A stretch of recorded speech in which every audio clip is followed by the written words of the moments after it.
Hello students, आप सभी का आपके अपने YouTube channel IT school Ranchi में स्वागत है। आज के इस वीडियो क्लास में मैं क्लास 10 आईटीआईटीज के टॉप 10 सब्जेक्टिव क्वेश्चन आंसर कराने वाला हूं। ये क्वेश्चन आंसर आपको आपके एग्जाम में लॉन्ग आंसर टाइप क्वेश्चंस के रूप में देखने को मिलेंगे और आपको इसके आंसर करने के 5 मार्क्स मिलने हैं। तो चलिए हम लोग एक एक करके इन सभी 10 क्वेश्चंस को करते हैं।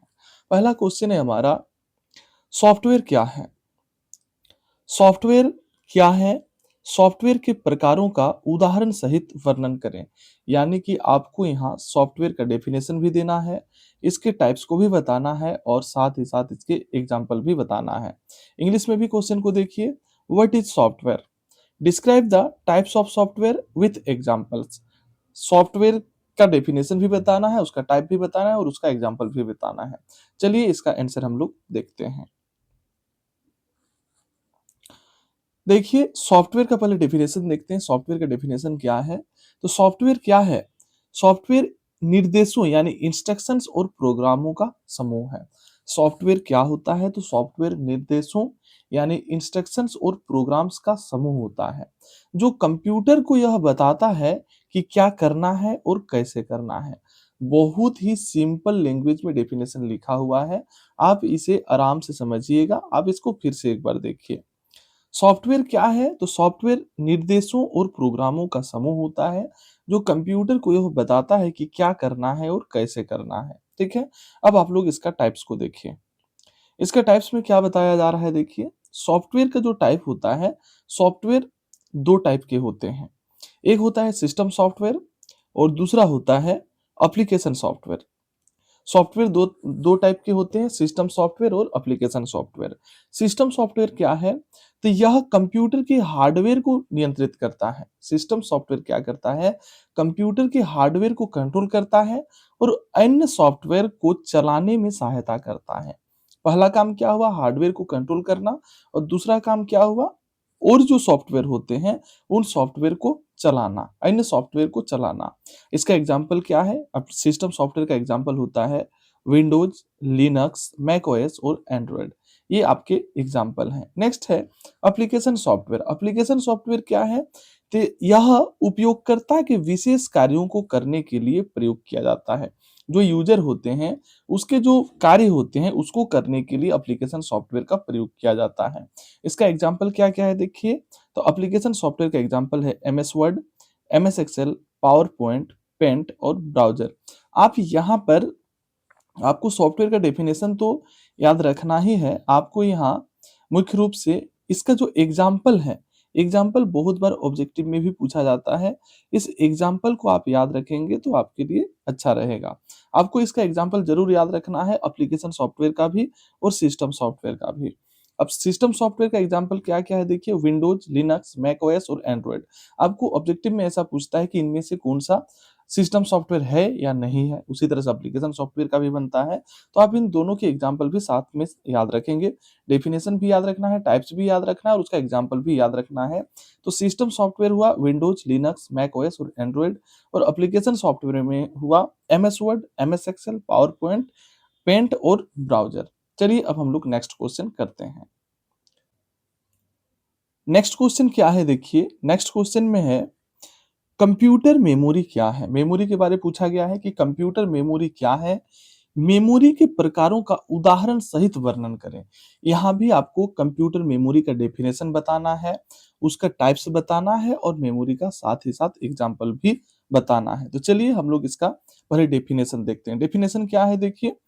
कंप्यूटर मेमोरी वह स्थान होती है जहां डेटा, इंस्ट्रक्शंस और प्रोग्राम को अस्थायी और स्थायी रूप से स्टोर किया जाता है, संग्रहित किया जाता है। ठीक है, फिर से एक बार डेफिनेशन देखिए। कंप्यूटर मेमोरी वह स्थान होती है, ठीक है, वह स्थान होती है जहां पर डेटा, निर्देशों और प्रोग्राम को अस्थायी या स्थायी, ठीक है, टेम्पोररी भी हो सकता है या परमानेंट भी हो सकता है, रूप से क्या किया जाता है, स्टोर किया जाता है, ताकि कंप्यूटर उन्हें आवश्यकता अनुसार उसका उपयोग कर सके। तो ये कंप्यूटर मेमोरी का डेफिनेशन हुआ।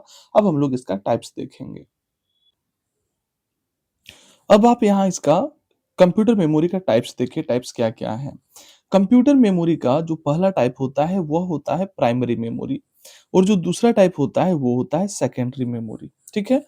कंप्यूटर मेमोरी का हम लोग डेफिनेशन देखिए, अब हम लोग इसका टाइप्स देखते हैं। पहला टाइप है प्राइमरी मेमोरी और दूसरा टाइप है सेकेंडरी मेमोरी। प्राइमरी मेमोरी का डेफिनेशन पहले देखिए, प्राइमरी मेमोरी में क्या बोला जा रहा है कि यह मेमोरी सीधे सीपीयू से जुड़ी होती है। प्राइमरी मेमोरी जो होता है वो सीधे डायरेक्ट सीपीयू से जुड़ा होता है और यह तेज गति से कार्य करता है। प्राइमरी मेमोरी जो होता है वो तेज गति से कार्य करने वाला मेमोरी है और ये मेमोरी सीपीयू के साथ डायरेक्ट जुड़ा रहता है। और इसके प्राइमरी मेमोरी के टाइप्स क्या-क्या हैं देखिए, प्राइमरी मेमोरी का एक टाइप है रैम और दूसरा टाइप है रोम। इसका फुल फॉर्म पूछा जाता है, आप इसको याद रखेंगे। इसका फुल फॉर्म क्या पूछा जाता है कि रैम का फुल फॉर्म क्या है? तो रैम का होगा रैंडम एक्सेस मेमोरी और रोम का हो जाएगा रीड ओनली मेमोरी। रैम का आप डेफिनेशन देखिए क्या बताया जा रहा है रैम के बारे में कि रैम जो होता है एक अस्थायी मेमोरी होती है, यानी कि टेम्पोररी। रैम जो है एक टेम्पोररी मेमोरी होती है जो बिजली बंद होने पर डेटा नष्ट हो जाता है। रैम का मेमोरी जो है वो अस्थायी मेमोरी होती है, टेम्पोररी मेमोरी होती है और जब बिजली चली जाती है तो रैम में जो डेटा स्टोर होता है वो स्वतः क्या होता है, नष्ट हो जाता है। और इसका एग्जाम्पल देखिए, इसका एग्जाम्पल है रनिंग प्रोग्राम्स और ओपन फाइल्स। अब रोम में देखिए, रोम में क्या है, रोम एक स्थायी मेमोरी है यानी परमानेंट मेमोरी है। रैम क्या है, टेम्पोररी है और रोम क्या है, परमानेंट मेमोरी है और ये बिजली बंद भी हो जाता है तो इसका डेटा जो है वो सुरक्षित रहता है। इसका एग्जाम्पल क्या है, तो बूटिंग इंस्ट्रक्शंस। रोम में बूटिंग बूटिंग इंस्ट्रक्शंस जो है वो स्टोर होता है। तो ये हमारा प्राइमरी मेमोरी हुआ और प्राइमरी मेमोरी का दो टाइप हुआ, रैम और रोम। नेक्स्ट है हमारा सेकेंडरी मेमोरी। सेकेंडरी मेमोरी क्या है, यह स्थायी मेमोरी है, ठीक है। सेकेंडरी मेमोरी जो है ये स्थायी मेमोरी है और ये बड़ी मात्रा में डेटा को स्टोर यानी संग्रहित करती है। सेकेंडरी मेमोरी जो है वो परमानेंट मेमोरी है और बड़ी मात्रा में डेटा को संग्रहित यानी स्टोर कर सकती है। और इसका एग्जाम्पल क्या क्या है देखिए, सेकेंडरी मेमोरी का hard disk, pen drive, CD DVD और मेमोरी कार्ड, ये सेकेंडरी मेमोरी का एग्जाम्पल है। तो यहाँ हमें क्वेश्चन पूछा गया था कि कंप्यूटर मेमोरी क्या है, उसके टाइप्स क्या हैं और उसके एग्जाम्पल क्या हैं। तो यहाँ पर हम लोगों ने देखा उसका डेफिनेशन भी, उसका टाइप भी और उसका एग्जाम्पल भी। अब चलिए हम लोग नेक्स्ट क्वेश्चन करते हैं। नेक्स्ट क्वेश्चन में क्या पूछा गया है देखिए, नेक्स्ट थर्ड नंबर क्वेश्चन है सीपीयू क्या है, इसके भागों का वर्णन करें। What is CPU, describes its types. ये सीपीयू क्या है और उसके पार्ट्स के बारे में बताना है। तो सीपीयू के डेफिनेशन पहले देखते हैं। ये देखिए, सीपीयू का जो फुल फॉर्म है ये कई बार पूछा गया है, आप इसको याद रखेंगे। सीपीयू का फुल फॉर्म होता है सेंट्रल प्रोसेसिंग यूनिट। क्या है, सेंट्रल प्रोसेसिंग यूनिट। सीपीयू जो होता है वो कंप्यूटर का मुख्य हिस्सा होता है, मेन पार्ट होता है, जिसे मस्तिष्क भी कहा जाता है यानी ब्रेन ऑफ कंप्यूटर। सीपीयू को ब्रेन ऑफ कंप्यूटर भी कहा जाता है यानी कंप्यूटर का मस्तिष्क भी कहा जाता है। और यह सभी गणनाएं और निर्देशों यानी इंस्ट्रक्शंस को प्रोसेस करता है। सीपीयू क्या करता है, ये सारी गणनाएं यानी कैलकुलेशंस भी करता है और इंस्ट्रक्शंस को प्रोसेस भी करता है। कंप्यूटर के अन्य हिस्सों को कंट्रोल भी करता है, ठीक है। इनका तीन काम यहाँ पर देखिए, ये क्या करता है, ये गणनाएं करता है यानी कैलकुलेशन भी करता है, इंस्ट्रक्शंस को प्रोसेस भी करता है और अन्य जो पार्ट है कंप्यूटर के उसको ये कंट्रोल भी करता है। आप इसको फिर से एक बार लाइन से पूरे को देखिए कि इसका डेफिनेशन क्या है। देखिए, CPU central processing unit computer का मुख्य हिस्सा है जिसे मस्तिष्क यानी ब्रेन ऑफ कंप्यूटर भी कहा जाता है। यह सभी गणनाएं, निर्देशों, इंस्ट्रक्शंस को प्रोसेस करता है और कंप्यूटर के अन्य हिस्सों को कंट्रोल करता है। तो ये सीपीयू का डेफिनेशन था। अब हम लोग इसके पार्ट्स को देखते हैं, इसका पार्ट्स क्या-क्या है।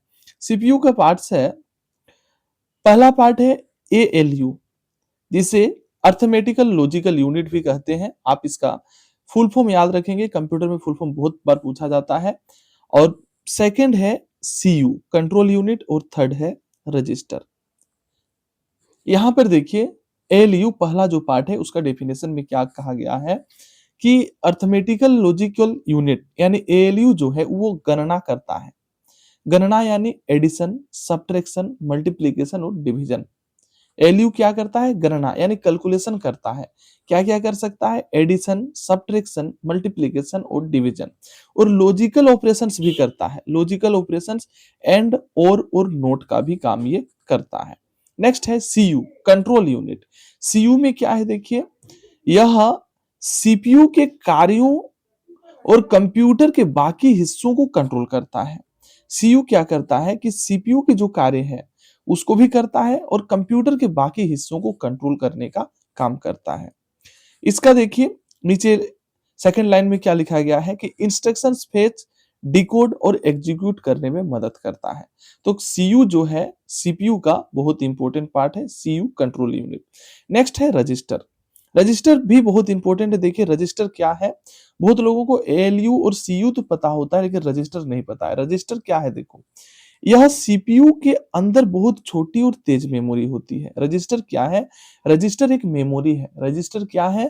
तो रजिस्टर एक मेमोरी है जो सीपीयू के अंदर रहता है और ये बहुत ही छोटा होता है, ठीक है? बहुत छोटा होता है लेकिन बहुत तेज मेमोरी होता है रजिस्टर। रजिस्टर क्या है? तो रजिस्टर एक मेमोरी है। नेक्स्ट लाइन क्या है? डेटा और निर्देशों को अस्थायी रूप से स्टोर करता है। रजिस्टर का भी क्या काम है? ये छोटा और बहुत तेज मेमोरी है और इसका काम है डेटा और इंस्ट्रक्शंस को अस्थायी रूप से, टेम्पररी रूप से स्टोर करना। तो ये सीपीयू का डेफिनेशन था और इसके ये 3 पार्ट्स थे। अब हम लोग नेक्स्ट क्वेश्चन करते हैं। स्टूडेंट्स, ये जो भी मैं 10 क्वेश्चंस करा रहा हूँ, ये सारे क्वेश्चंस बहुत इंपॉर्टेंट क्वेश्चंस हैं। आपको अगर एक बार देखने से अगर याद नहीं होते हैं तो आप इसको कॉपी में भी नोट्स के रूप में लिखिए और फिर बार-बार इस वीडियो को आप देखेंगे तो ये जो सब्जेक्टिव क्वेश्चन आंसर है ये याद हो जाएंगे, ठीक है? तो चलिए अब हम लोग 4th क्वेश्चन करते हैं। पहले क्वेश्चन को पढ़ते हैं, क्वेश्चन में क्या पूछा गया है? क्वेश्चन है ओपन ऑफिस डॉट org पर कितने प्रकार के स्टाइल उपलब्ध हैं स्पष्ट करें।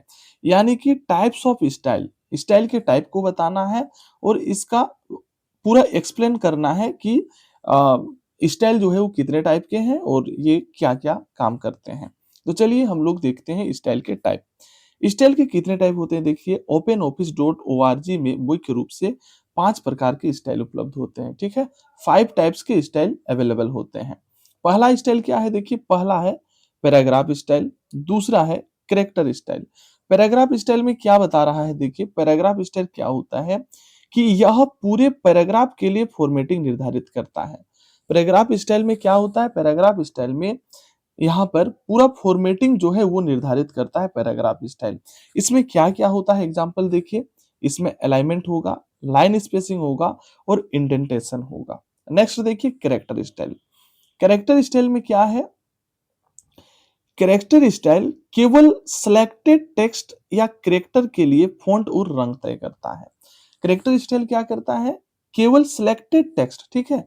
केवल सिलेक्टेड टेक्स्ट या कैरेक्टर के लिए फ़ॉन्ट और रंग तय करता है। इसका एग्जांपल क्या है देखिए, आप कैरेक्टर को बोल्ड कर सकते हैं, इटैलिक कर सकते हैं, फ़ॉन्ट टाइप चेंज कर सकते हैं, कलर चेंज कर सकते हैं, ये सारी चीज़ कैरेक्टर स्टाइल में आप कर सकते हैं। नेक्स्ट हमारा है थर्ड पॉइंट में फ्रेम स्टाइल। फ्रेम स्टाइल में क्या-क्या होता है? यह टेक्स्ट बॉक्स या फ्रेम के लिए फॉर्मेटिंग निर्धारित करता है। इसका एग्जांपल देखिए, आप फ्रेम स्टाइल में बॉर्डर लगा सकते हैं, बैकग्राउंड लगा सकते हैं और फ्रेम का साइज को आप चेंज कर सकते हैं। फोर्थ में देखिए पेज स्टाइल। पेज स्टाइल में क्या है देखिए, पेज स्टाइल में है कि यह पूरे लेआउट और डिजाइन को कंट्रोल करता है। पेज स्टाइल में क्या बताया जा रहा है कि ये जो है पूरे लेआउट और डिजाइन को ये कंट्रोल करने का काम करता है। पेज स्टाइल में आप क्या-क्या कर सकते हैं? पेज स्टाइल में आप मार्जिन्स को चेंज कर सकते हैं, हेडर फुटर लगा सकते हैं, पेज का ओरिएंटेशन को आप चेंज कर सकते हैं। और नेक्स्ट हमारा लास्ट जो पॉइंट है लिस्ट स्टाइल। लिस्ट स्टाइल में क्या होता है देखिए, नंबर्ड या बुलेटेड लिस्ट के लिए फॉर्मेटिंग निर्धारित करता है। इसका एग्जांपल क्या है देखिए, आप नंबर टाइप लगा सकते हैं, बुलेट स्टाइल लगा सकते हैं और इंडेंटेशन भी आप लगा सकते हैं। तो ये स्टाइल के 5 टाइप्स थे। यहाँ पर देखिए हमें क्वेश्चन पूछा गया था कि ओपन ऑफिस org पर कितने प्रकार के स्टाइल उपलब्ध हैं स्पष्ट करें, तो ये 5 प्रकार के स्टाइल उपलब्ध हैं। यहाँ पर हम लोग देखें paragraph style, character style, frame style और फिर है पेज स्टाइल और लिस्ट स्टाइल। आपको इसको ऑब्जेक्टिव में भी पूछा जा सकता है कि स्टाइल के कितने टाइप होते हैं, तो स्टाइल के 5 टाइप्स होते हैं। अब हम लोग नेक्स्ट क्वेश्चन करते हैं। नेक्स्ट क्वेश्चन क्या है देखिए, नेक्स्ट क्वेश्चन में है टेम्पलेट क्या है? टेम्पलेट क्या है? टेम्पलेट का उपयोग करने के क्या फायदे हैं? टेम्पलेट क्या है इसको भी बताना है और इसका उपयोग करने के क्या फायदे इसको भी बताना है। What are templates? What are the advantages of using templates? तो पहले हम लोग टेम्पलेट का डेफिनेशन देखते हैं। टेम्पलेट का डेफिनेशन क्या है देखिए, टेम्पलेट एक प्रीडिफाइंड डॉक्यूमेंट होता है। आपको अगर एक लाइन में समझना है तो टेम्पलेट के बारे में आप ये समझ सकते हैं कि टेम्पलेट जो होता है एक प्री डिजाइंड डॉक्यूमेंट होता है। टेम्पलेट क्या होता है? एक प्री डिजाइंड मतलब पहले से डिजाइन किया हुआ डॉक्यूमेंट होता है। आपको टेम्पलेट के बारे में एक लाइन में समझना है तो आप ये समझ सकते हैं कि टेम्पलेट जो है एक प्री डिजाइंड पहले से डिजाइन किया हुआ डॉक्यूमेंट है, जिसे उपयोगकर्ता यानी यूजर नए डॉक्यूमेंट बनाने के लिए यूज कर सकता है। यूजर जो है नया डॉक्यूमेंट बनाने के लिए इस प्री डिजाइंड डॉक्यूमेंट का यूज कर सकता है। इसमें पहले से लेआउट, फॉर्मेटिंग और स्ट्रक्चर तैयार होता है, प्री डिजाइंड होता है। तो यहाँ पर इसका एग्जांपल देखिए, रिज्यूम टेम्पलेट भी होता है, लेटर टेम्पलेट होता है, रिपोर्ट टेम्पलेट भी होता है। अब हम लोग इसका यूज देखेंगे, इसका यूज क्या है। अब हम लोग देखेंगे टेम्पलेट को यूज करने के क्या फायदे हैं। तो टेम्पलेट को यूज करने के आप फायदे यहां पर देखिए। इसका पहला एडवांटेज है समय की बचत। समय का बचत होता है। टेम्पलेट का जो एडवांटेज है वो क्या है कि समय का बचत होता है। नए डॉक्यूमेंट को जीरो से बनाने की जरूरत नहीं पड़ती है। तो नया डॉक्यूमेंट जब आप बना रहे हैं और उसको जीरो से बनाने की अगर जरूरत नहीं है तो समय का तो बचत होगा ही। तो ये पहला जो एडवांटेज है उसमें है कि नया डॉक्यूमेंट जो है वो जीरो से बनाने का जरूरत नहीं पड़ता है। सेकेंड पॉइंट में क्या है, प्रोफेशनल लुक। डॉक्यूमेंट पहले से तैयार फॉर्मेट में आता है। थर्ड पॉइंट है कंसिस्टेंसी। सभी डॉक्यूमेंट्स में एक रूपता बनी रहती है, एक जैसा रहता है। और थर्ड पॉइंट में है एरर कम होती है। लेआउट और स्ट्रक्चर पहले से होने के कारण गलतियां जो है, एरर जो है वो कम होती है। और पांचवा है इजी टू यूज। बिगिनर्स भी आसानी से प्रोफेशनल डॉक्यूमेंट बना सकते हैं। जो बिगिनर हैं, जो नया नया सीख रहे हैं, वो भी आसानी से प्रोफेशनल डॉक्यूमेंट को बना सकते हैं। तो ये टेम्पलेट यूज करने के ये 5 बेनिफिट्स थे, एडवांटेज थे। ये एडवांटेज देखिए फिर से आप, पहला था समय का बचत, दूसरा था प्रोफेशनल लुक, तीसरा था कंसिस्टेंसी, चौथा एरर कम होती है और पांचवा जो है इजी टू यूज, आसानी से इसको यूज किया जा सकता है। अब हम लोग नेक्स्ट छठा नंबर का क्वेश्चन देखेंगे, मेल मर्ज क्या है। ये भी क्वेश्चन कई बार पूछा जा चुका है और बहुत इंपॉर्टेंट है, इसीलिए मैं ये क्वेश्चन को लेकर आया हूं। चलिए इसको देखते हैं, मेल मर्ज क्या है। 6 नंबर क्वेश्चन में what is mail merge, mail merge के बारे में पूछा गया है। तो इसका डेफिनेशन देखिए, मेल मर्ज एक ऐसा फीचर है जो एमएस वर्ड में उपयोग किया जाता है। मेल मर्ज का जो उपयोग है वो एमएस वर्ड में होता है। इसकी सहायता से हम एक ही फॉर्मेट का पत्र, नोटिस, ईमेल, प्रमाण पत्र बहुत से लोगों के लिए एक साथ बना सकते हैं। ठीक है, मेल मर्ज एक ऐसा फीचर है जो एमएस वर्ड में मिलता है। ठीक है, और इसके सहायता से हम एक ही फॉर्मेट का जो लेटर है या नोटिस है या ईमेल हो या तो कोई सर्टिफिकेट हो, इसे बहुत सारे लोगों को भेज सकते हैं एक साथ। इसमें नाम, पता, रोल नंबर जैसी जानकारी अलग अलग होती है। डॉक्यूमेंट एक रहेगा लेकिन जो बाकी एड्रेस रहेगा वो अलग अलग होगा, लेकिन दस्तावेज का मुख्य भाग, मेन कंटेंट एक जैसा रहता है। ठीक है, जो एड्रेस होता है वो अलग अलग रहेगा, नाम, पता, रोल नंबर, कोई भी जानकारी हो वो अलग रहेगा, लेकिन जो मेन डॉक्यूमेंट रहता है इसमें वो एक ही रहता है। इसमें आप नीचे फिर देखिए,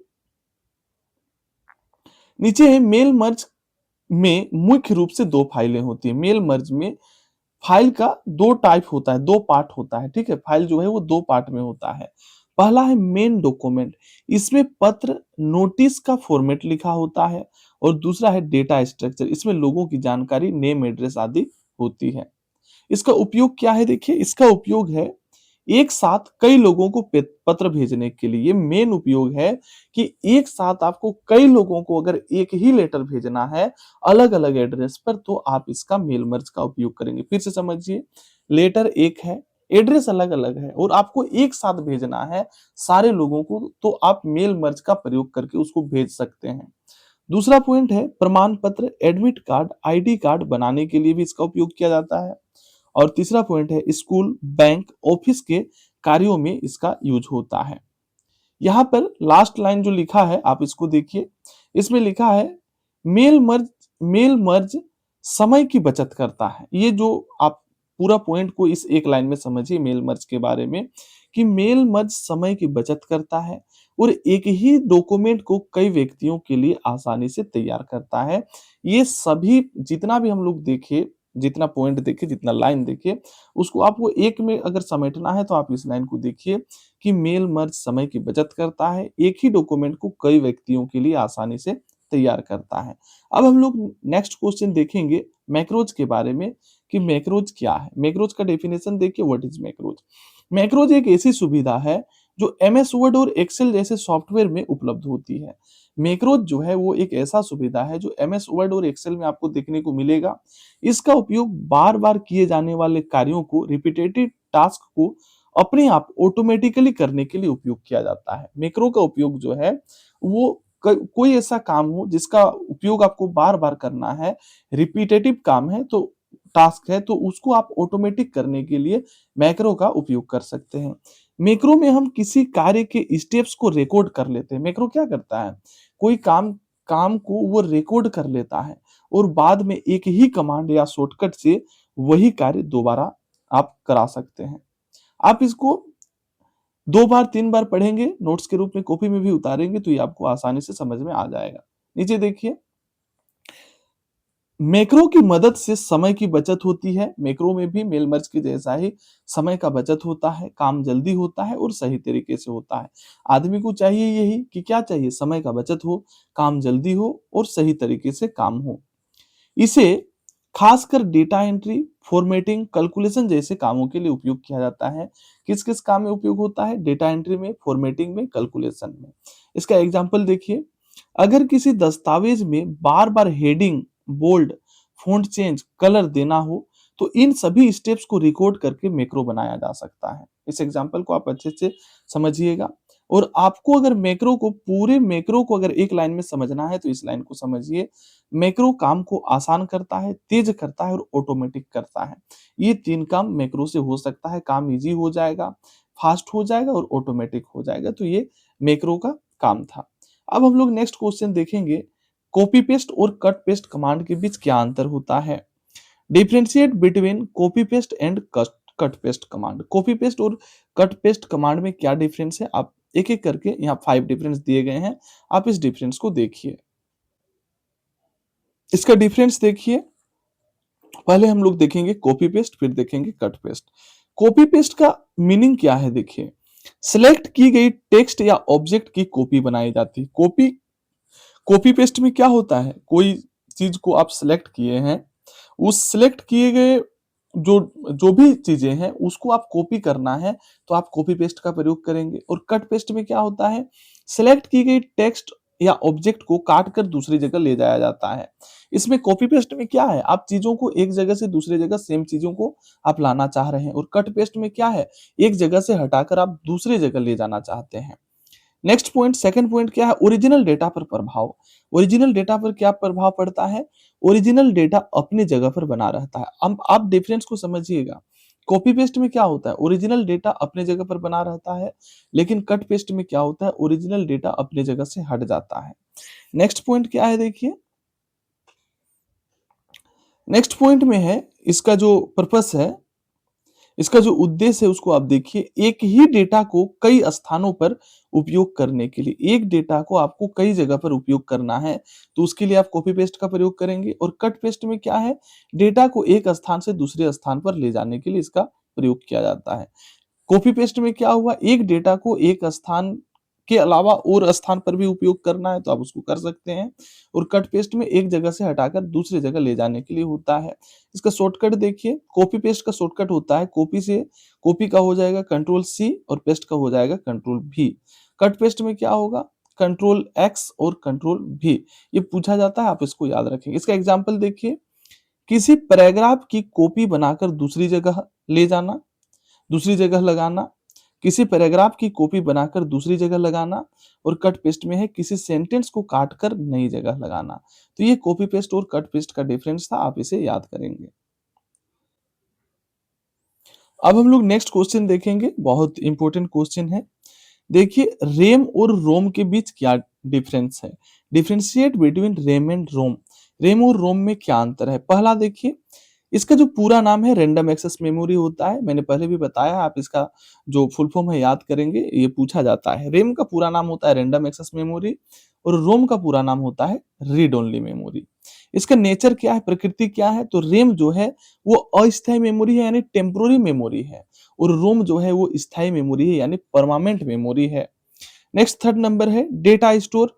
काम करते समय डेटा स्टोर करती है, जब आप काम करते हैं तो वो डेटा रेम में स्टोर होती है। और रोम में क्या है, अस्थायी निर्देश स्टोर करती है, यानी जो परमानेंट इंस्ट्रक्शन होता है उसको ये स्टोर करता है रोम। चौथा पॉइंट क्या है, देखिए चौथा पॉइंट में है, फोर्थ पॉइंट में है बिजली बंद होने पर रेम का जो डेटा है वह नष्ट हो जाता है और रोम का जो डेटा है वो सुरक्षित रहता है। इसका उपयोग क्या है, प्रोग्राम चलाने में सहायता करता है रेम, और रोम क्या करता है, कंप्यूटर को स्टार्ट करने में मदद करता है। आप इन सभी 5 पॉइंट्स को और एक बार देखिए। पहला पहला आप देखिए यहां पर, रेम में क्या है, रेम में है इसका full form random access memory, ROM में read only memory. RAM temporary memory, ROM permanent memory. ये रेम जो है काम करते समय डेटा को स्टोर करता है और रोम में जो परमानेंट इंस्ट्रक्शन रहते हैं वो स्टोर रहते हैं। रेम में बिजली बंद हो जाने पर डेटा नष्ट हो जाता है और रोम में डेटा सुरक्षित रहता है। और इसका उपयोग क्या है, प्रोग्राम को चलाने में सहायता करता है रेम, और रोम क्या करता है, कंप्यूटर को स्टार्ट करने में मदद करता है। ये पांचवा पॉइंट जो है आप इसको याद रखेंगे, ये मेन पॉइंट है कि रेम का काम होता है, प्रोग्राम जब चलता है तब रेम का काम होता है, और कंप्यूटर को जब स्टार्ट करना होता है तब रोम का काम होता है। अब हम लोग लास्ट क्वेश्चन देखेंगे, 10 नंबर क्वेश्चन। 10 नंबर क्वेश्चन में क्या पूछा जा रहा है, देखिए 10 नंबर क्वेश्चन में है, 10 नंबर क्वेश्चन है, what is the differentiate between style and templates? What is the differentiate between style and templates? Style और टेम्पलेट के बीच क्या अंतर है, स्टाइल और टेम्पलेट के बीच आपको डिफरेंस बताना है। पहला देखिए, स्टाइल दस्तावेज की टेक्स्ट फॉर्मेटिंग को दर्शाता है। स्टाइल जो है वो डॉक्यूमेंट का जो टेक्स्ट फॉर्मेटिंग है उस पर काम करता है। फिर से आप देखिए, स्टाइल जो है वो डॉक्यूमेंट की टेक्स्ट फॉर्मेटिंग पर काम करता है, डॉक्यूमेंट की दस्तावेज की टेक्स्ट फॉर्मेटिंग को दर्शाता है, यानी डॉक्यूमेंट का टेक्स्ट फॉर्मेटिंग पर काम करता है। और टेम्पलेट क्या करता है, टेम्पलेट पहले से बना दस्तावेज ढांचा होता है, यानी प्री डिजाइन्ड डॉक्यूमेंट होता है। नेक्स्ट देखिए इसका उपयोग क्या है, तो इसका उपयोग है टेक्स्ट के रूप आकार को बदलने के लिए स्टाइल का उपयोग किया जाता है। टेक्स्ट का जो रूप है उसका जो आकार है उसको बदलने के लिए स्टाइल का उपयोग किया जाता है, और टेम्पलेट का उपयोग पूरे दस्तावेज का प्रारूप तय करने के लिए, पूरा जो डॉक्यूमेंट होता है उसका फॉर्मेट को डिजाइन करने के लिए टेम्पलेट का प्रयोग किया जाता है। इसका प्रभाव क्या है, देखिए थर्ड पॉइंट, इसमें केवल चुने हुए टेक्स्ट पर लागू होता है। स्टाइल जो है आप जिस टेक्स्ट को सेलेक्ट करेंगे उस पर काम करेगा, लेकिन टेम्पलेट जो है वो पूरा डॉक्यूमेंट पर लागू होता है। स्टाइल में क्या है, देखिए फ़ॉन्ट, रंग, साइज, हेडिंग पर ये काम करता है, और टेम्पलेट जो है रिज्यूम, लेटर, रिपोर्ट फॉर्मेट पर काम करता है। इसमें स्टाइल में वर्ड प्रोसेसर में प्रयुक्त है, वर्ड प्रोसेसर में आप स्टाइल में काम कर सकते हैं, और टेम्पलेट है नया दस्तावेज डॉक्यूमेंट बनाने में ये सहायक है। आप स्टाइल और टेम्पलेट को फिर से समझिए क्योंकि बहुत इंपॉर्टेंट है। स्टाइल क्या है, स्टाइल क्या है कि डॉक्यूमेंट के टेक्स्ट फॉर्मेटिंग के लिए इसका काम किया जाता है, इसका उपयोग होता है। स्टाइल का उपयोग डॉक्यूमेंट के टेक्स्ट फॉर्मेटिंग के लिए उपयोग किया जाता है और टेम्पलेट का उपयोग जो है वो प्रीडिफाइंड प्रीडिफाइंड डिजाइन का यूज करने के लिए टेम्पलेट का प्रयोग किया जाता है। स्टाइल में सेकंड पॉइंट है इसका जो रूप है, आकार है, उसको बदलने के लिए स्टाइल का प्रयोग किया जाता है और इसका पूरा जो डिजाइन है, पूरा जो डिजाइन है, डॉक्यूमेंट का जो डिजाइन है, उसको तय करने के लिए टेम्पलेट का उपयोग किया जाता है।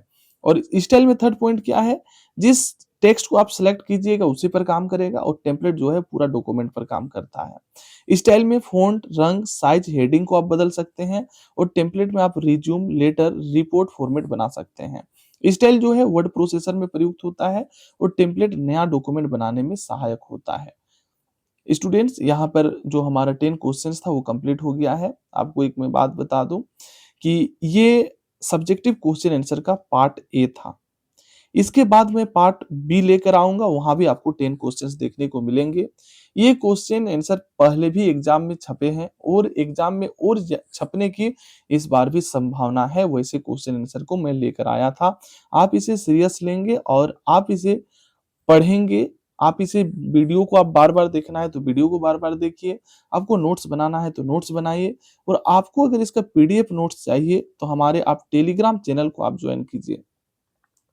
मेरा जो टेलीग्राम चैनल है उसका भी नाम, ये जो यूट्यूब चैनल का जो नाम है आईटी स्कूल रांची, वही टेलीग्राम चैनल का भी नाम है। आपको अगर इसका नोट्स चाहिए तो आप टेलीग्राम एप्लीकेशन पर जाइए, वहाँ पर आप सर्च कीजिए आईटी स्कूल रांची, वहाँ पर आपको इसका पीडीएफ नोट्स मिल जाएगा। स्टूडेंट्स, एक बात और बोलना चाहूँगा, आपको अगर हमारा वीडियो क्लास अच्छा लगता है, कंटेंट अच्छा लगता है, तो आप वीडियो को ज़रूर लाइक कीजिए, एक प्यार भरा कोई कमेंट आप लिखिए, दोस्तों को शेयर कीजिए और चैनल को आप सब्सक्राइब कीजिए। तो आप एग्ज़ाम का तैयारी करते रहिए, फिर मैं इस तरह की वीडियोज़ लेकर आऊँगा। ठीक है? धन्यवाद।